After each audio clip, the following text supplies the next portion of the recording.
Els escolars de primària de la comarca de la Costera podran gaudir fins al 19 de desembre d'una ruta guiada per la costa del Castell de Xàtiva preparada pel mòdul de guia rural del taller Castell Menor II. L'objectiu és que els estudiants coneguen la microreserva mediambiental de l'entorn i al mateix temps aprecien la història que els envolta i que té a Xàtiva uns dels majors referents amb el Palau Islàmic, Sant Feliu, Nevera i Cova de les Gotetes.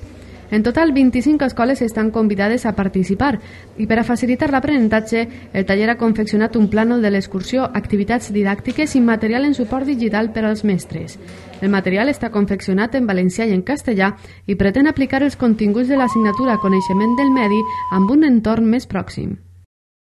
El CD consta de 3 parts, qui som, plànol de l'excursió i activitats. Tot amb uns objectius generals i específics per a cada cicle de primària, primer cicle, segon cicle i tercer cicle.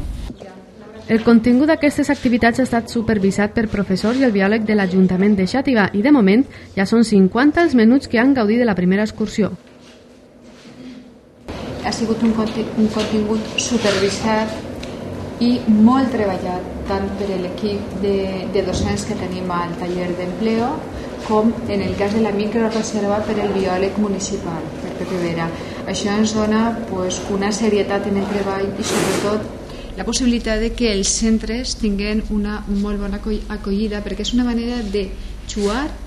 de conèixer el mig en el que ells viuen i sobretot fusionar el que és el turisme amb el respecte en la natura i el coneixement d'aquest medi que per a nosaltres és tan important, sobretot perquè també tenim una microreserva en el castell, en algunes plantes endèmiques que només se n'adonen en esta part de la ciutat.